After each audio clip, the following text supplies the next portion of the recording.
Night வந்து கிட்டத்தட்ட 38 மணி நேரம் வந்துட்டு அந்த பெண் மருத்துவர் வந்து டியூட்டியில் இருக்காங்க. அன்னைக்கு நைட்டு வந்து எப்பவுமே அவங்க தூங்க போகிற அந்த பாலிசோம்னோகிராஃபி தூங்குற ரூம் வந்து பார்த்தீங்கன்னா வேற ஒரு பேஷண்ட் வந்து அங்கே அட்மிட் பண்ணதுனால அவங்களால அங்கே தூங்க முடியாமல் செமினார் ஹாலுக்கு போகிறாங்க. செமினார் ஹாலில் போயிட்டு மறுநாள் காலையில் வந்து அவங்க திரும்பலை. ரவுண்ட்ஸ் அப்போ எங்கடா அவங்கள காணுமே அப்படின்னு சொல்லிட்டு தேடி வந்து மருத்துவர்கள் போகும்போது ஒரு பிணையறை அந்த செமினார் ஹாலில் ஒரு பிணமாக வந்து அவங்க கிடக்குறாங்க. கால்கள்லாம் விரிந்த நிலையில் கிடக்குறாங்க. அப்படின்னும் போது அப்போ வந்து இந்த இவங்க சைட்ல இருந்து வந்து உடனே வந்து போலீஸ் எல்லாரும் வந்துட்டு இது ஒரு சூசைடு அப்படின்றாங்க. உடனே மாணவர்கள் வந்து பார்த்தீங்கன்னா வந்து அங்கேயே உங்களுக்கு சந்தேகம் வளர்க்க ஆரம்பிக்குது. என்னடா அது நம்ம பார்க்கும் போது கண்கள்ல இருந்து ரத்தம் இருக்கு, கால்கள் விரிந்த நிலையில இப்படி உடஞ்சு போன மாதிரி இருக்கு, இதை போய் சூசைடுன்னு சொல்றாங்களே. பெற்றோர்களுக்கும் இந்த சூசைடுன்னு தான் சொல்லியிருக்காங்க. அதுக்கப்புறம் வந்து பார்த்தீங்கன்னா கொஞ்ச நாளுக்கு அப்புறம் தான் திருப்பியும் வந்து இல்லை இது கொலை அப்படின்ற மாதிரி வந்து ஒத்துக்கிறாங்க. அது வந்து வெறும் கொலை தான், ரேப் எல்லாம் கிடையாதுன்றாங்க. அதுக்கப்புறம் தான் ரேப் அண்ட் மர்டர் அப்படின்றாங்க. இந்த மாதிரி அப்புறம் வந்து சொல்றாங்க ஒருத்தர் தான் செஞ்சாங்க அப்படின்ற மாதிரி. இந்த மாதிரி அடுத்தடுத்து பொய்களா வந்து போயிட்டு இந்த ஸ்டூடெண்ட் சொல்ற அந்த போஸ்ட்மார்ட்டம் ரிப்போர்ட்ஸ்ல வந்து என்னென்ன இருக்கு அப்படின்னா ஃபர்ஸ்ட் வந்து பாத்தீங்கன்னா தலைப்பகுதியில் மூளையில பொறுத்த வரைக்கும் எந்த விதமான பாதிப்பு இல்லை. மூளை வந்து ரத்த கசிவு அந்த மாதிரிலாம் எதுவுமே இல்லை. ஏன்னா வந்து மூளை தான் ஃபர்ஸ்ட் செக் பண்ணுவாங்க. அதுக்கடுத்து கண்கள் பகுதியில் பொறுத்த வரைக்கும் கண்கள்லாம் வந்து பாத்தீங்கன்னா வந்து நல்லா வந்து வீங்கி போயிருக்கு. ரத்தங்கள் நல்லா தேங்கி நிற்கிற காயங்கள் கண்கள்ல இருக்கு. இது வந்து கண்ணு பொறுத்த வரைக்கும். அதுக்கப்புறம் வந்துட்டு இந்த எலும்பு செக் பண்ணுவாங்க. ஹயாய்டு போன்னு சொல்ற இந்த எலும்பு செக் பண்ணுவாங்க. ஏன்னா கழுத்து நெரிச்சு கொலை பண்ணோம்னா இந்த எலும்பு உடஞ்சிரும், இல்ல தூக்கல தொங்கினாலும் இந்த எலும்பு உடஞ்சிரும். அந்த மாதிரி இந்த எலும்பு எதுவுமே உடஞ்சதுக்கான அறிகுறி இல்லை அப்படின்றத மாதிரி தான் இன்ஃபர்மேஷன் வந்து வருது. அப்புறம் உடம்பு ஃபுல்லா வந்து பல்வேறு காயங்கள் வந்து இருக்கு. அந்த காயங்கள் மோஸ்ட்லி வந்து ஒரு ஸ்ட்ராங் வெப்பனால் அடிச்சாதான் வரும். இப்போ எக்ஸாம்பிள் வந்து இரும்பு ராடோ இல்லைன்னா இரும்பு இந்த நம்மளோட மரக்கட்டையோ அதை வச்சு அடின்னு அடிச்சாதான் அந்த மாதிரி வந்து ப்ரூசஸ்ன்னு சொல்லக்கூடிய கன்ட்யூஷன்ஸ் வந்து வரும். அது வந்து பார்த்தீங்கன்னா வந்து இருக்கு. அதுக்கப்புறம் வந்து பார்த்தீங்கன்னா நிறைய இடத்துல வந்து கொஞ்சம் பல் பதிவுகள் வந்து இருக்கிற மாதிரி வந்துட்டு அதே வந்து ரிப்போர்ட் பண்றாங்க. அப்புறம் ரொம்ப இம்பார்ட்டன்ட் வந்து பார்த்தீங்கன்னா வந்துட்டு இந்த பெல்விஸ் போன் உடஞ்சிருச்சு, ஃப்ராக்சர் ஆயிடுச்சு அப்படின்னு சொல்லிட்டு நம்ம ஸ்டூடெண்ட்ஸ் எல்லாம் சொன்னதை போலீஸ் வந்து மறுத்தாங்க. போஸ்ட்மார்ட்டம்ல அந்த மாதிரிலாம் எந்த எலும்புமே உடையலை, தப்பான நியூஸ்னு. ஆனால் ஸ்டூடெண்ட்ஸ் என்ன சொல்றாங்கன்னா அப்போ அந்த 180 டிகிரியில் எப்படி அந்த கால் அப்படி இருக்கும் அப்படின்னு வந்தபோது அதில் டிஸ்லொகேஷன் ஆயிருக்கு. டிஸ்லொகேஷன் வேற, ஃப்ராக்சர் வேற. ஃப்ராக்சர்ன்றது ஒரு எலும்பு உடையிறது, டிஸ்லொகேஷன்ன்றது வந்து எலும்பு விளங்குறது. ஸோ எலும்பு விளங்கி இருக்கு அப்படின்ற மாதிரி வந்துட்டு கொடுத்துருக்காங்கன்றாங்க. லாஸ்ட் தான் ரொம்ப இம்பார்ட்டன்ட் வந்து பார்த்தீங்கன்னா இந்த ஃபீமேலோட ஜெனிட்டல் பார்ட்.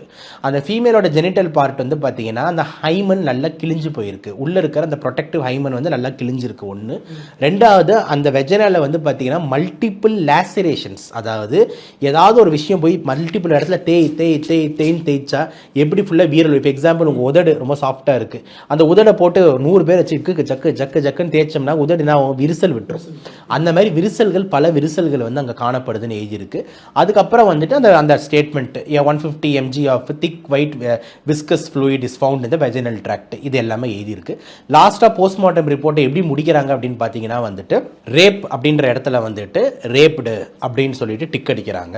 அதுக்கப்புறம் சூசைடா ஹோமிசைடா எழுதணும். அதாவது அவங்கள சாகடிச்சுக்கிட்டாங்களா இல்லைனா யாராவது கொன்னாங்களா அப்படின்றது சூசைடா ஹோமிசைட்னா மற்றவங்க வந்து கொல்றது அப்படின்ற இடத்துல ஹோமிசைடுன்னு முடிக்கிறாங்க. அப்போ டோட்டலாக இதுலேருந்து என்ன தெரியுதுன்னா ரேப்புன்றதும் உண்மை, ஹோமிசைட் அதாவது கொல்லப்பட்டாங்கன்றதான் உண்மை.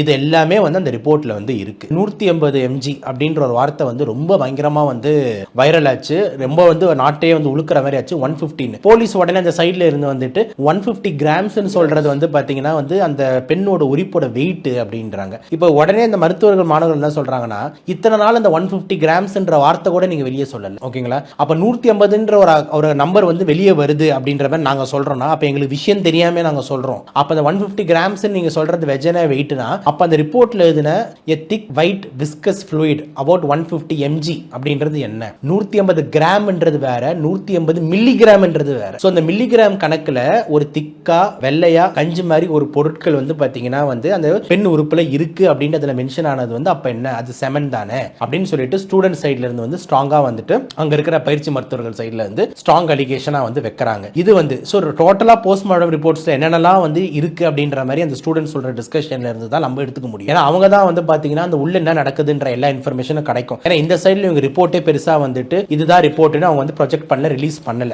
இப்போ இவங்க சொல்றது என்னன்னா அந்த இது எல்லாமே நீங்க சொல்ற ரிப்போர்ட்ஸ் எல்லாமே அந்த ஸ்டூடெண்ட்ஸ் வந்து கிடைச்ச அந்த போஸ்ட்மார்ட்டம் பண்ண டாக்டர்ஸ் இந்த ஸ்டூடெண்ட்ஸ் கூட பேசினதுல வந்த இன்ஃபர்மேஷன் தான் இவ்வளவு இன்ஃபர்மேஷனும், ஓகேங்களா? இவங்க எதுவுமே போஸ்ட்மார்ட்டம் ரிப்போர்ட்டை அந்த டாக்டரோ வெளியிட முடியாது. ஏன்னா வந்து போலீஸ் அனுமதி இல்லாம பிரஸ் ரிலீஸ்லாம் பண்ண முடியாது. ஸோ எந்த இடத்துலையுமே வந்து ப்ரெஸ்ஸில் வந்து இதுதான் போஸ்ட்மார்ட்டம் ரிப்போர்ட்டுன்னு நம்மளுக்கு வரல.